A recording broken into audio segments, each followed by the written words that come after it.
Iran Israel সংঘাত আবারও আলোচনায় তৃতীয় বিশ্বযুদ্ধ আবারও মধ্যপ্রাচ্যের পরিস্থিতিকে অবনতির দিকে ঠেলে দিয়েছে ইসরায়েল। ১৩ জুন বিনা উস্কানিতে ইরানের উপরে ইসরায়েলের হামলার পর থেকে চলছে পাল্টাপাল্টি ড্রোন ও ক্ষেপণাস্ত্র হামলা। সাইবার যুদ্ধ ও গোয়েন্দা লড়াই পরিস্থিতি তীব্র করেছে।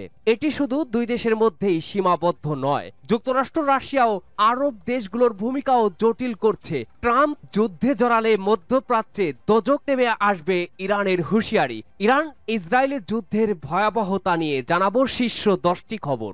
ভিউয়ার্স, ইরান ইসরায়েল সংঘাতের গুরুত্বপূর্ণ আপডেটগুলো পেতে আমাদের চ্যানেলটি সাবস্ক্রাইব করুন, লাইক, কমেন্ট, শেয়ার করে সবাইকে দেখার সুযোগ করে দিন। ইরান ইসরায়েল সংঘাতে বিশ্বজুড়ে শঙ্কা। ইরান ও ইসরায়েলের শত্রুতা এখন সরাসরি সংঘর্ষের রূপ নিয়েছে, যা মধ্যপ্রাচ্যে অস্থিতিশীল করছে। পারমাণবিক কর্মসূচি, সিরিয়া, লেবাননে মিলিশিয়া সমর্থন ও জেরুজালেম ইস্যুতে বৈরিতা বেড়েছে। ড্রোন, ক্ষেপণাস্ত্র হামলা, সাইবার যুদ্ধ ও গোয়েন্দা লড়াই পরিস্থিতি তীব্র করেছে। এটি শুধু দুই দেশের মধ্যেই নয়, যুক্তরাষ্ট্র, রাশিয়া ও আরব দেশগুলোর ভূমিকাও জটিল করেছে।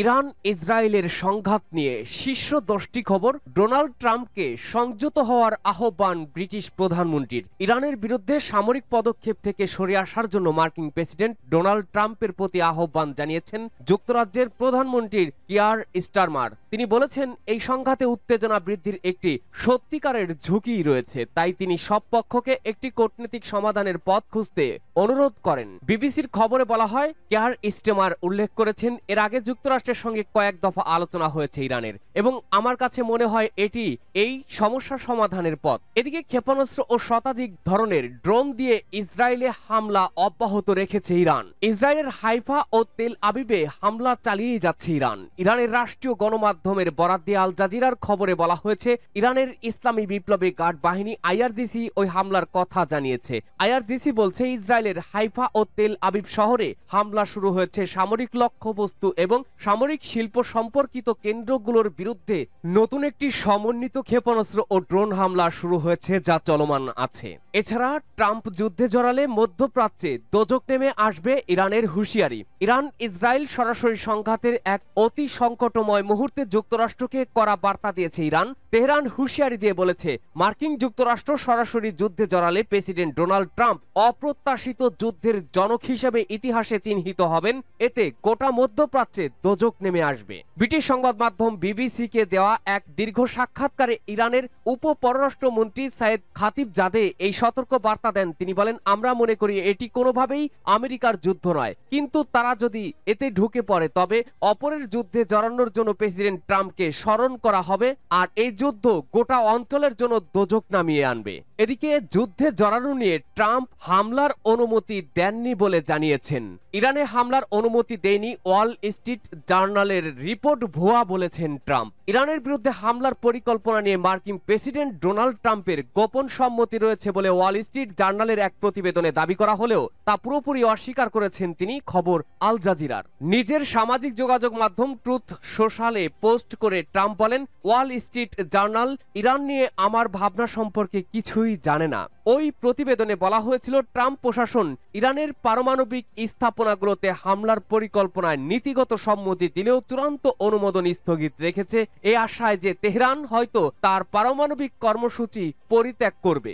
বিশ্বজুড়ে যুদ্ধ ও ধ্বংসযজ্ঞ বিরোধীদের কাছে আল জাজিরা যেন চোখের মণি হয়ে দাঁড়িয়েছে। সেই আল জাজিরা দেখলেই ব্যবস্থা নেওয়ার নির্দেশ ইসরায়েলের মন্ত্রীর। ইসরায়েলের জাতীয় নিরাপত্তা মন্ত্রী ইতামার বেন গাভির আবারও কাতার ভিত্তিক আন্তর্জাতিক গণমাধ্যম আল জাজিরা টেলিভিশন চ্যানেলের বিরুদ্ধে করা অবস্থান নিলেন। তিনি দাবি করেছেন, আল জাজিরার উপস্থিতি ইসরায়েলের জাতীয় নিরাপত্তার জন্য হুমকি। খবর মিডল ইস্ট আইয়ের এক সংক্ষিপ্ত টেলিভিশন বিবৃতিতে বেন গভীর বলেছেন, আল জাজিরা শুধু একটি সংবাদ মাধ্যম নয়, বরং এটি ইসরায়েলি নিরাপত্তার বিরুদ্ধে কাজ করছে।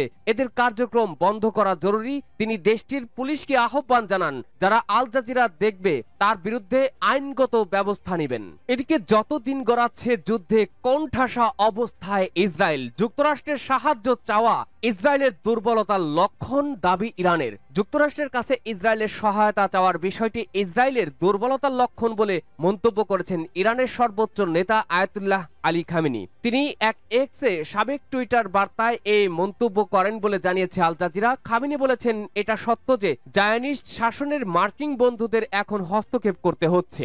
এই ধরনের কথা সাহায্য চাওয়া বলতে হচ্ছে, যা প্রমাণ করে এই শাসন ব্যবস্থা কতটা দুর্বল ও অক্ষম। অপর এক বার্তায় নেতানিয়াহুর হুঁশিয়ারি, তেহরানের শাসকদের চড়া মূল্য দিতে হবে। ইসরায়েলের প্রধানমন্ত্রী বেনিয়ামিন নেতানিয়াহু হুঁশিয়ারি দিয়ে বলেছেন, ইরানকে চড়া মূল্য দিতে হবে। বৃহস্পতিবার ইসরায়েলের দক্ষিণ অঞ্চলের বীরশেবা শহরের সারোকো হাসপাতালে ক্ষেপণাস্ত্র হামলা চালায় ইরান। এরপর ইরানকে এই হুঁশিয়ারি দেন নেতানিয়াহু। এক্স পোস্টে ইসরায়েলি প্রধানমন্ত্রী লেখেন, আজ সকালে ইরানের স্বৈরশাসকেরা বীরশেবা শহরের সারোকো হাসপাতালে ও দেশের মধ্য অঞ্চলে বেসামরিক নাগরিকদের উপরে ক্ষেপণাস্ত্র ছুড়েছে। তিনি আরো লেখেন, আমরা তেহরানের শাসকদের চড়া মূল্য দিতে বাধ্য করব। অন্য এক খবরে ইসরায়েলকে ক্যান্সারের সঙ্গে তুলনা ইরানের পাশে উত্তর কোরিয়া। ইরানে ইসরায়েলের সামরিক আগ্রাসনের তীব্র নিন্দা জানিয়েছে উত্তর কোরিয়া। দেশটি একে মানবতার বিরুদ্ধে অপরাধ হিসেবে বর্ণনা করে বলেছে, এই হামলা মধ্যপ্রাচ্য একটি সর্বাত্মক যুদ্ধের ঝুঁকি বাড়িয়ে তুলছে। তুরস্কের সংবাদ মাধ্যম টিআরটি ওয়ার্ল্ড এ খবর জানিয়েছে।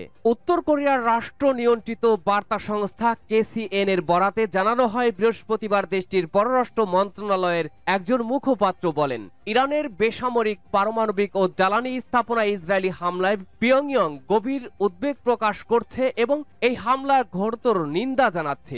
মুখপাত্র বলেছেন, ইসরায়েলি হামলায় বেসামরিক লোকজন নিহত হওয়া এক অপরাধ যা কোনোভাবেই ক্ষমার যোগ্য নয়। এটি রাষ্ট্রীয় মদতপুষ্ট সন্ত্রাসবাদ, যা পুরো অঞ্চলকে এক ধরনের সর্বাত্মক যুদ্ধের মুখে ঠেলে দিচ্ছে।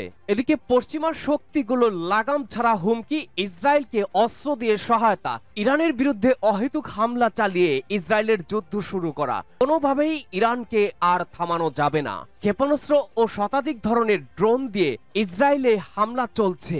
ইরানে ইসলামী বিপ্লবী গার্ড বাহিনী আইআরজিসি জানিয়েছে, ইসরায়েলের হাইফা ও তেল আবিবে হামলা চালিয়েই যাচ্ছে তারা। আইআরজিসি বলছে, ইসরায়েলের হাইফা ও তেল আবিব শহরে হামলা শুরু হয়েছে মাত্র। সামরিক লক্ষ্যবস্তু এবং সামরিক শিল্প সম্পর্কিত কেন্দ্রগুলোর বিরুদ্ধে নতুন একটি সমন্বিত ক্ষেপণাস্ত্র ও ড্রোন হামলা শুরু হয়েছে।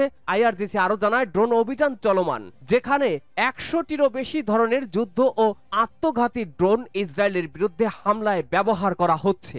ইসরায়েলকে লক্ষ্য করে চলছে লাগাতার ক্ষেপণাস্ত্র হামলা। ইরান কিভাবে বিশ্বের সর্বাধুনিক আকাশ প্রতিরক্ষা ব্যবস্থা ভাঙতে সক্ষম হচ্ছে? ইরানে গত শুক্রবার ইসরায়েলের বিমান হামলার পর পাল্টা জবাবে তেহরান দেশটিতে শত শত ক্ষেপণাস্ত্র ও ড্রোন ছুড়েছে। এর মধ্যে কিছু ব্যালিস্টিক ক্ষেপণাস্ত্র ইসরায়েলের উন্নত আকাশ প্রতিরক্ষা ব্যবস্থাকে ভেদ করে গুরুত্বপূর্ণ লক্ষ্যবস্তুগুলোতে আঘাত হানছে। ইসরায়েলের ধারাবাহিক হামলায় ইরানে এ পর্যন্ত 70 নারী শিশু সহ 240 জনের বেশি নিহত হয়েছেন। এর জবাবে ইরান প্রায় 400 ক্ষেপণাস্ত্র ও কয়েকশো ড্রোন নিক্ষেপ করে। এতে ইসরায়েলি অন্তত প্রায় 90 জনের মতো নিহত এবং শত শত মানুষ আহত হন। দেশ জুড়ে ইসরায়েলিরা আশ্রয় কেন্দ্রে থাকতে বাধ্য হন। ইরানের কিছু কিছু হামলা ইসরায়েলে ব্যাপক ক্ষতিগ্রস্ত করেছে, যাতে ব্যাপক ক্ষয়ক্ষতি হয়েছে। এমনকি তেল আবিবে অবস্থিত সুরক্ষিত ইসরায়েলি সামরিক সদর দপ্তর কিরিয়াতেও হামলার ঘটনা ঘটে, তবে সেখানে ক্ষয়ক্ষতির পরিমাণ ছিল সীমিত।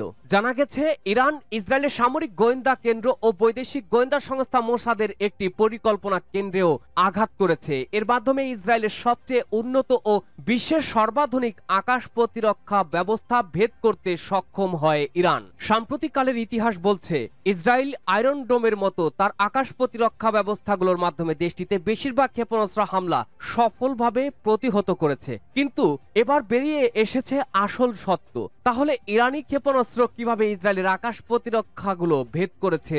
জানা গেছে, কিছু ইরানি ক্ষেপণাস্ত্র ইসরায়েলের প্রতিরক্ষা ভেদ করতে সক্ষম হয়েছে। তাহলে কিভাবে সফল হলো ইরান? এ বিষয়ে সম্পূর্ণ নিশ্চিতভাবে না জানা গেলেও বিশ্লেষকরা বলছেন, কয়েকটি সম্ভাব্য উপায়ে ইরানি ড্রোন ও ক্ষেপণাস্ত্র ইসরায়েলের প্রতিরক্ষা ভেদ করেছে। এক্ষেত্রে সবচেয়ে সাধারণ কৌশল হলো অতিরিক্ত ড্রোন ও ক্ষেপণাস্ত্র পাঠিয়ে ইসরায়েলের প্রতিরোধী ক্ষেপণাস্ত্র শেষ করে ফেলেছে ইরান। এছাড়া ইন্টারসেপ্টর অর্থাৎ আক্রমণ প্রতিরোধকারী ক্ষেপণাস্ত্র যদি কমে যায়, তাহলে আর বেশি সংখ্যক ক্ষেপণাস্ত্র প্রতিরোধ করা যায় না। এছাড়া কোনো ব্যবস্থাই শতভাগ ক্ষেপণাস্ত্র হামলা ঠেকাতে পারে না বলেই জানা যায়। ইরানের হাতে এখন হাইপারসনিক ক্ষেপণাস্ত্র রয়েছে, যা ক্রমাগত উন্নত ও পরিণত ব্যালিস্টিক ক্ষেপণাস্ত্র প্রতিরোধ ব্যবস্থারই প্রত্যক্ষ ফলাফল। কারণ কোনো আকাশ প্রতিরক্ষা ব্যবস্থা ফাঁকি দেওয়ার একটি উপায় হলো এমন ক্ষেপণাস্ত্র ব্যবহার করা যা অতি দ্রুত গতিতে উড়ে আসে, ফলে প্রতিরক্ষা ব্যবস্থার সাড়া দেওয়ার জন্য সময় অনেক কম থাকে। হাইপারসনিক ক্ষেপণাস্ত্রগুলো রাডারে ধরা পড়লেও প্রতিহত করা কঠিন।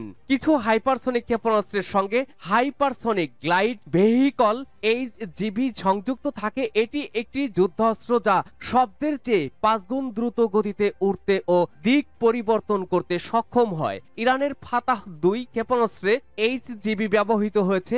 হাইপারসনিক ক্ষেপণাস্ত্র দেখতে একটি সাধারণ ক্ষেপণাস্ত্রের মতো, যার শেষ প্রান্তে একটি উড়ন্ত যান যুক্ত থাকে। শুধু যে HGV দ্রুত গতিতে চলে তা নয়, এগুলো পথের মধ্যে আচমকা দিক বদল করে, একে বেঁকে এগোয় এবং সাধারণ ব্যালিস্টিক ক্ষেপণাস্ত্রের মতো পূর্ব অনুমান যোগ্য পথে চলে না।